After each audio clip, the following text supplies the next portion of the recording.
anything look different to you?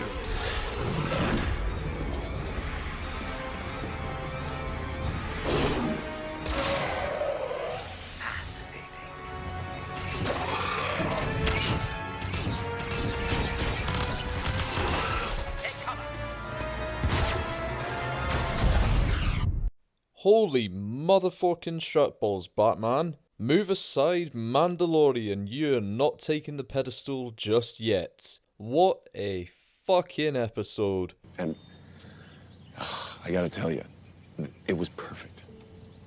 Perfect. Everything, down to the last minute details. Validation, and it feels so good. To all the naysayers of this series, go kick rocks if you believe that the show doesn't care about continuity or pay attention to what the fans want. We sadly must strike another tally on the board for the lack of Crosshair this week, but what we got suddenly became the most connective piece of content so far that I believe is set to unite several stories across Star Wars, and it finally gives us the answer to a question Clone Wars fans have been longing for a long old time. A long time.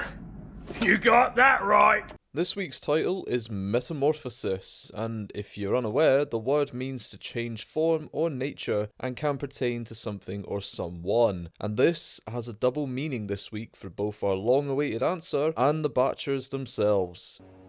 Good job. I swear to fucking God, if I see another person who says this is filler, I'm gonna slap the shit out of you. Predictably, it starts out as another mission for Sid with a little nudge to that storyline, but quickly ascends into the crew needing to take action against the Empire to investigate something far more nefarious and truly move this series into another gear. Before I get ahead of myself, however, let's break this episode down and I'll offer you my thoughts at the end. We open on a rather daunting environment where we bear witness to a clone commando, a trooper designed for intense missions and situations, running through the hollowed halls of a ship. Whilst we hear some deeply unsettling growls in the distance, they steadily creep up on him, and when he turns around, whatever is chasing him pulls him up into the air and devours him.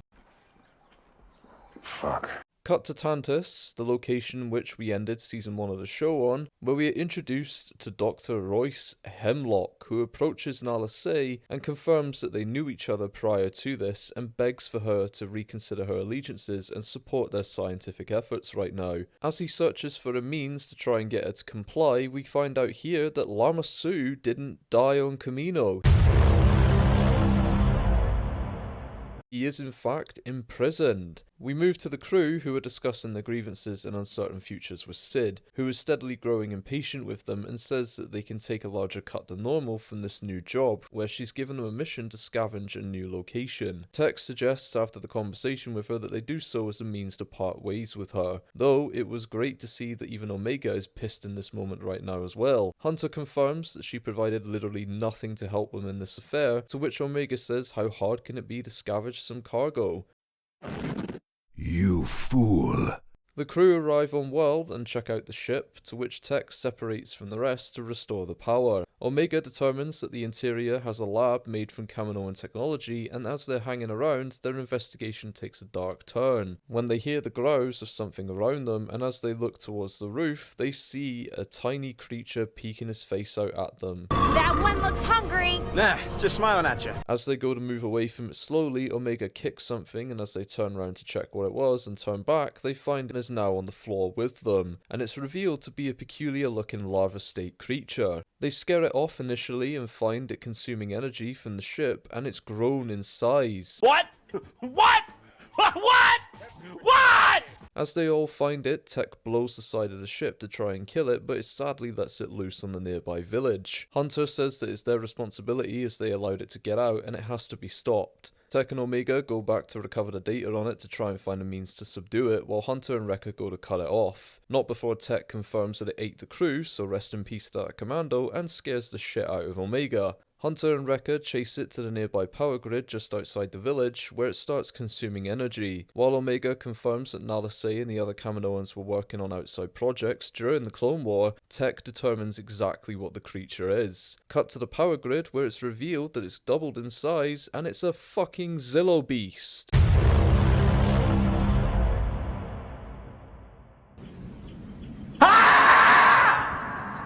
That's right, folks. Filoni never forgot, or likely the fans never let him forget, but either way, we have finally got the answer to what became of that tiny little story from over 10 years ago.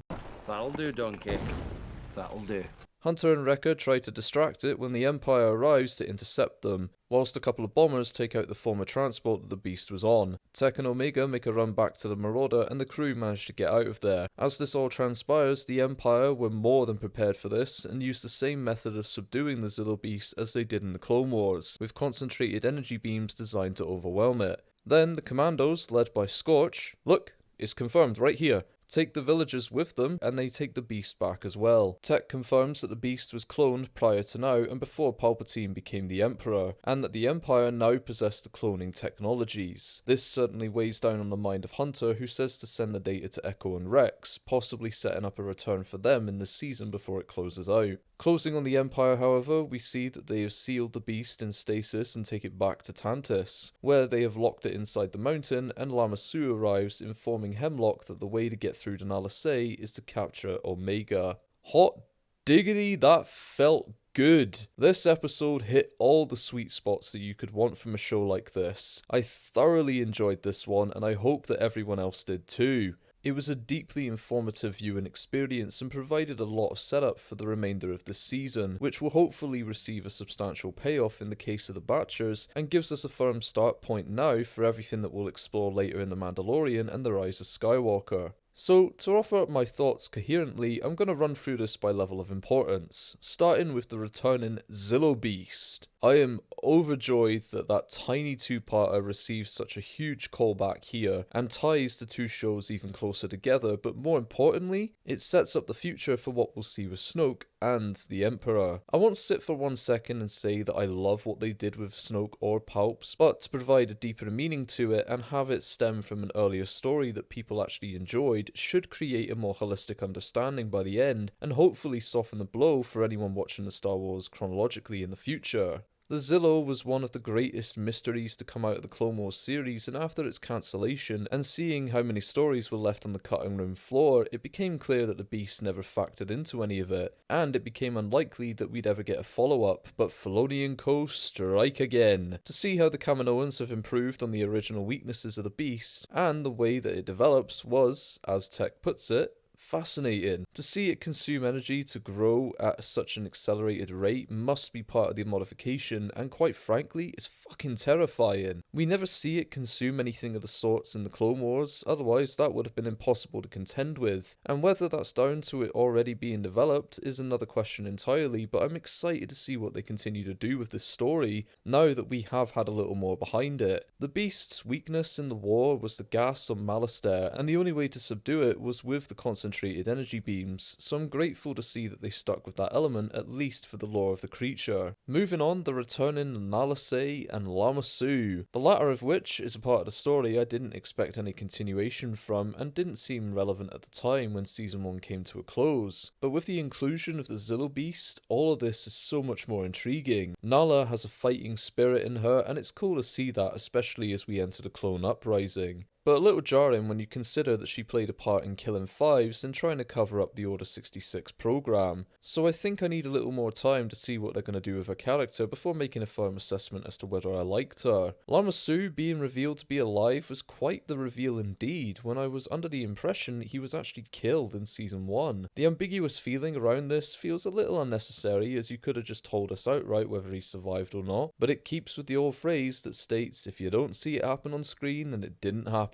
The concerning part regarding his return though is that he just gives up Omega as Nala's weakness, so we're starting to converge all parties to one path now, especially since Scorch is looking into whose ship that was, and that the crew are making active moves to investigate what the Empire are doing, and even bringing Echo and Rex back into the fray could unite many of the clones too, as the commandos are being sacrificed left, right and centre in this. However, with this change in the winds for all involved, this confirms the second state of metamorphosis in this episode that I was on about. Hunter has been running from the Empire for so long, and after multiple attempts to stay off their radar, he's now got his sights set on discovering what it is that they're doing, and starts to have genuine fears and concerns of what they're out to achieve. He He has gone from being a hider to a fighter. He has evolved in himself and the crew are there with him. With Omega visibly happy about this as well, plus the fact that their shifting alliances from Sid make it a little easier for them to find a new direction in life. This could bring them full circle with Echo and what he wants to do. Though, that is one story I hope that they tie up before the end of Season 2, because as Tech points out, Sid knows too much to just be left in the wind, and it frustrated me initially in this to see that they were just accepting another mission, but it's no longer about them being beholden to her anymore. It's about breaking that leverage that she has over them. Though, if Scorch's research brings up exactly what they need, and they're discovered to be alive by the Empire, the risk no longer applies with them just leaving her, as they're currently unaware that they're now being tracked, and Omega is the target once more. Then, Dr. Hemlock, an interesting addition to the series, and the fact that he knows Nala long before any of this makes me wonder what projects they were working on throughout the war. Hemlock gives off mad scientist vibes, but maintains his composure in a most unassuming way, and I imagine is being positioned as the new antagonist for the remainder of the season at least, in place of Rampart, and given what we've seen, he could be quite an effective villain. My last notes go out to some of the visual choices in this episode. From the chilling opening on the Commando becoming chow for the Beast, felt akin to a horror movie and like I was watching Aliens.